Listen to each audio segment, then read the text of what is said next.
नमस्कार। वासुदेवा एकेडमी के YouTube channel पर आप सभी का स्वागत है। मित्रों, अभी तक हमने शब्द तक पढ़ लिए हैं और हमने कारक का भी अध्ययन कर लिया है।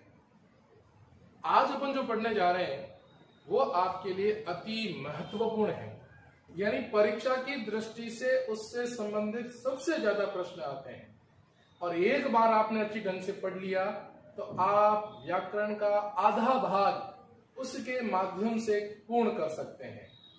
ठीक है ना?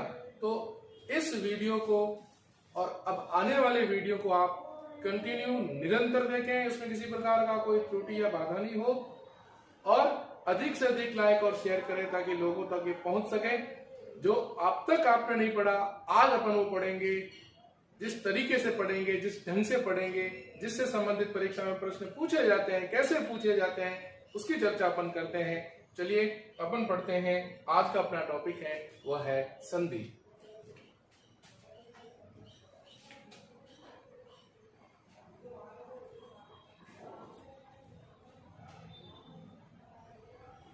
साथियों, संधि के बारे में बहुत सी बातें हैं जो विचारणीय है।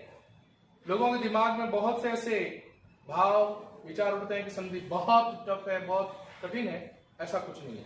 संधि बहुत इजी है। आप ढंग से पढ़ें, ढंग से समझें, बहुत सरल है। संधि का जो मूल भाग है उसमें क्या है? सम धन धी। धी का मतलब होता है धारण करना। सम उपसर्ग है, इसका मतलब अच्छी तरह से, यानी वर्णों का विकार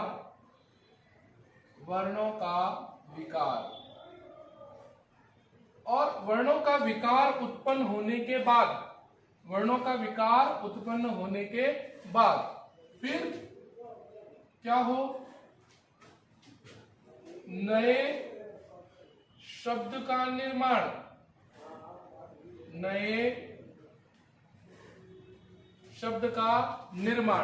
यानी ये वर्णों का विकार किससे उत्पन्न होगा?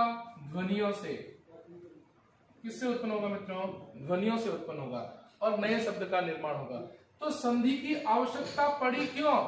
संधि हमारे व्याकरण में क्यों प्रयुक्त होने लगी? संधि प्रयुक्त होने लगी, पहली बात तो नए शब्दों का निर्माण करने के लिए।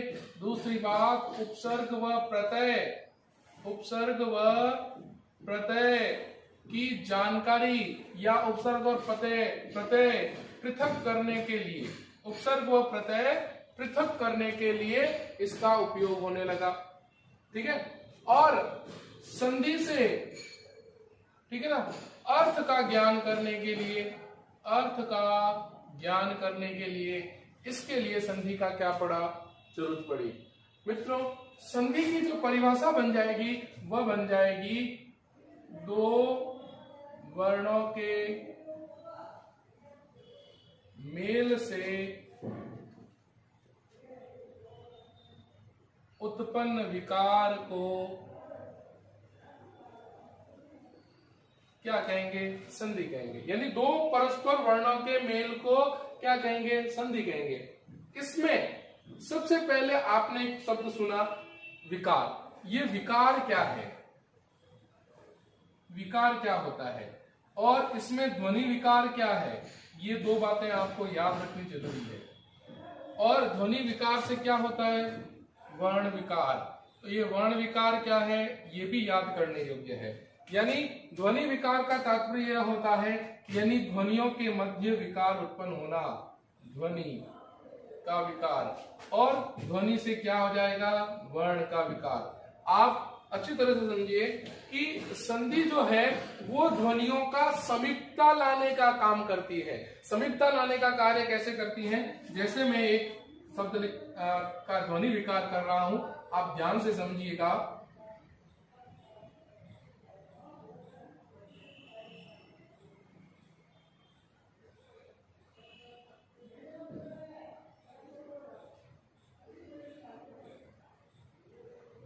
मित्रों, ये ध्वनियां हैं।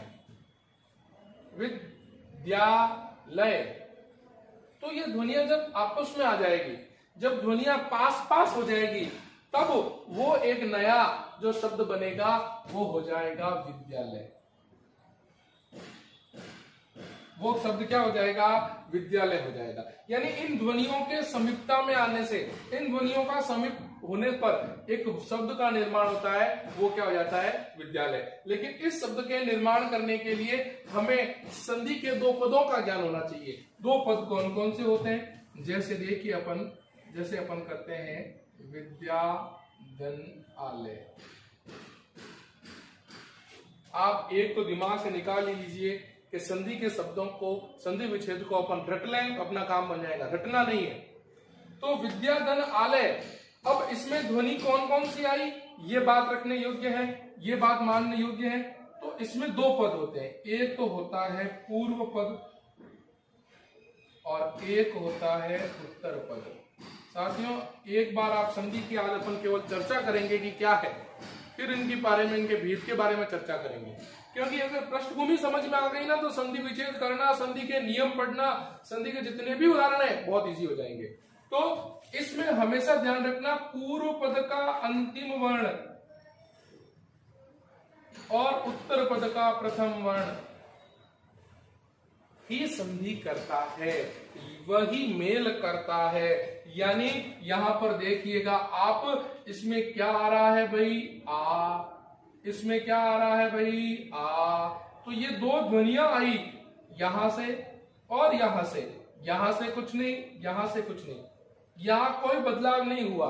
बदलाव होगा यहां पर, विकार होगा यहां पर। और मित्रों ध्यान रखना, विकार यही है और इसको ही बोलते हैं ध्वनि विकार। और ये क्या बन जाएगा? आ और आ मिलकर क्या बन जाएगा साथियों? आ। परीक्षाओं में जो प्रश्न आजकल पूछे जा रहे हैं, पहले क्या होता था कि संधि विच्छेद कीजिए, संधि का नाम बताइए, उक्त पदों में कौन सी संधि है या निम्न में से कौन सा सही संधि का रूप है, ये प्रश्न परीक्षाओं में पूछे जाते थे। आजकल परीक्षाओं में प्रश्न पूछा जाता है, निम्न में से परमार्थ का वर्ण विकार है। प्रश्न ध्यान से समझना, निम्न में से परमार्थ का वर्ण विकार है। परमार्थ का वर्ण विकार क्या है? यानी संधि विच्छेद करने पर पूर्व पद और उत्तर पद में कौन सा वर्ण विकार निकलेगा? सबसे पहला है अ, आ,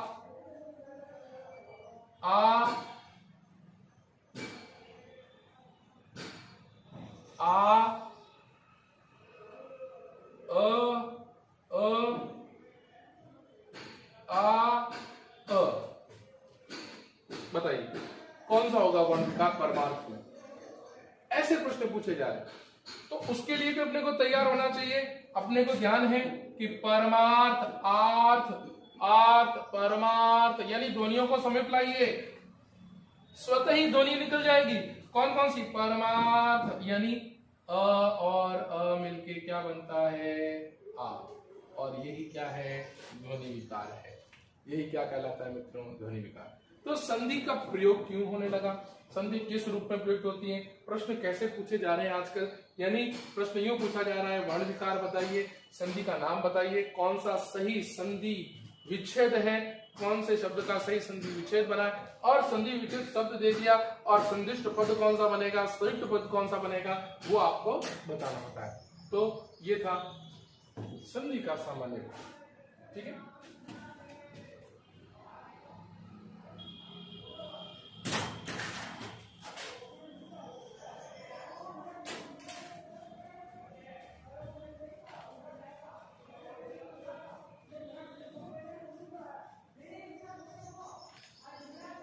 अब देखिए अपन, अब पढ़ते हैं संधि के बारे में, यानी संधि के भेद।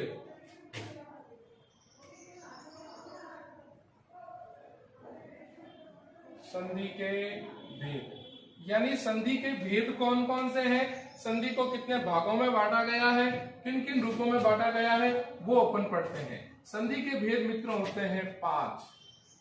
कितने होते हैं? 5। पहला जो भेद है वो कौन सा भेद माना गया है? सॉरी, 3 है। स्वर संधि के 5 होते हैं। स्वर संधि, दूसरा व्यंजन संधि, तीसरा विसर्ग संधि। हर चीज को आप नाम से याद करने की कोशिश कीजिए। स्वर संधि में क्या होगा? स्वर वर्णों का निर्माण, स्वर वर्णों का निर्माण, केवल स्वर वर्ण ही होंगे। दूसरा, व्यंजन संधि में क्या होगा? स्वर के साथ व्यंजन या व्यंजन व्यंजन के योग से जो नया शब्द बनता है या ध्वनि विकार होता है। विसर्ग के साथ स्वर या व्यंजन के योग से जो नए शब्द बनते हैं उसे कहते हैं विसर्ग संधि। ठीक है, अब बात करते हैं सबसे पहले अपन स्वर संधि के बारे में कि स्वर संधि क्या है, स्वर संधि किसे कहते हैं, स्वर संधि किस किस रूपों में प्रयुक्त होती जाती है, कैसे कैसे इसको पढ़ना है। ठीक है, तो सबसे पहले अपन लिखते हैं स्वर संधि। स्वर संधि क्या है साथियों? स्वर संधि बहुत इजी है, बहुत सरल है। ठीक है ना। स्वर संधि कहते किसे हैं?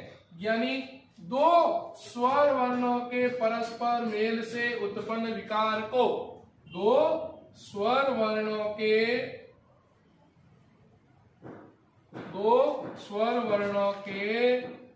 परस्पर मेल से क्या हो? उत्पन्न विकार को क्या कहते हैं साथियों? स्वर संधि कहते हैं। यानी दो स्वर वर्णों के परस्पर मेल से जो विकार उत्पन्न होता है उसे कहते हैं स्वर संधि। स्वर संधि के जो भेद हैं वो भेद कौन कौन से हैं?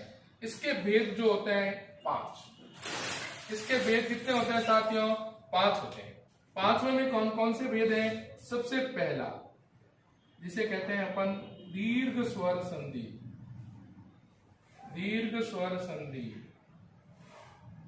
दूसरा बोलते हैं गुण स्वर संधि।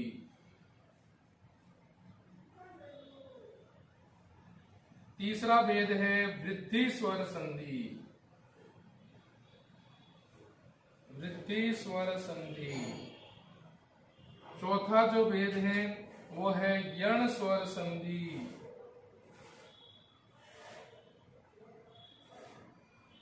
पांचवा जो भेद है वो है आयादी स्वर संधि।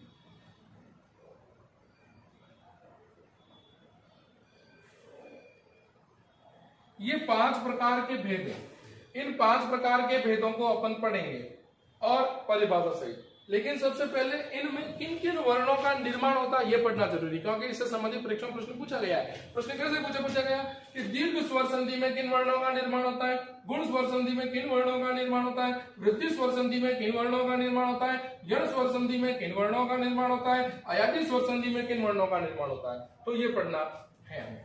दीर्घ का मतलब होता है बड़े, तो आ, ई, उ और री, इन वर्णों का निर्माण। गुण में ए, ओ, अर। वृद्धि में ऐ और औ। यण में य, व, र। अयादी में अय, आय, अव और आव। साथियों इनका निर्माण होता है। यानी आ, ई, उ, री दीर्घ, ए, ओ, अर गुण। प्रश्न पूछा गया है ए, ओ, अर वर्णों का निर्माण किस संधि के अंतर्गत है? तो ये। या गुण स्वर संधि में किन वर्णों का निर्माण होगा? तो उत्तर ये। तो दोनों तरीके से प्रश्न परीक्षा में पूछे गए। अब है कि दीर्घ स्वर संधि, गुण स्वर संधि। तो गुण स्वर संधि का जस्ट विपरीत रूप कौन सा है? तो आप उत्तर दोगे यण। जस्ट इसका उल्टा अभी अपन देखेंगे। वृद्धि का जस्ट उल्टा क्या है? तो आयादी। अभी अपन देखेंगे कैसे, ध्यान लगाना। सबसे पहला जो है वो दीर्घ स्वर संधि है। दीर्घ स्वर संधि में ये जो वर्ण है, इन वर्णों का निर्माण कैसे होता है ये सर्वाधिक महत्वपूर्ण है। यानी आपको ये महत्व समझ में आ गया तो सब कुछ हो जाएगा। ध्यान रखना, जैसे आ है तो आ बनेगा अ, आ, धन अ, आ। अब मैंने ये दो चीजें क्यों लिखी? मूल रूप से साथियों जो है वो जो आ का निर्माण होता है, वो आ का निर्माण होता है इन दो ध्वनियों के योग से। अ और अ मिलकर दो स्वर ध्वनियां बनाते हैं, मतलब स्वर वर्ण का निर्माण करते हैं। लेकिन कभी कभी क्या होता है, ध्वनियां साथ चलती है। तो जैसे आ के साथ क्या चला? अ, फिर आ और आ मिलकर भी आ ही बनाएगा। ये ध्यान रखना आप, ठीक है। उसके बाद आता है ई, तो ई का निर्माण, फिर आता है ऊ, फिर आता है री। तो इनका निर्माण कैसे होता है? इनका निर्माण सबसे पहले ई है तो ई धन ई ऊ धन ऊ और री और ये री। इसका निर्माण इस ढंग से होगा। फिर उसके बाद जो बनता है वो बनता है ए ओ अर। तो ए ओ और अर, ये ए ओ अर, इन ए ओ अर का निर्माण कैसे होता है? ए का निर्माण जो होगा वो होगा अ या आ धन ई। अगर मात्रा साथ चले तो ये दोनों आएंगे काम, वरना ये दोनों ही है। अ आ धन ऊ तो हो जाएगा ओ। अ या आ धन री तो क्या बन जाएगा? अर। ठीक है साथियों, तो ये हो गया आपका किसका? गुण का। फिर आता है आपकी वृद्धि। वृद्धि में क्या आता है? ऐ और औ। आई और औ। ऐ और औ का निर्माण कैसे होता है? ऐ और औ का निर्माण जो है वो कैसे होगा? अ या आ धन ए। ऐ अ या आ धन ओ औ। ठीक है, ये दो हो गए। फिर आता है आपका य व और र।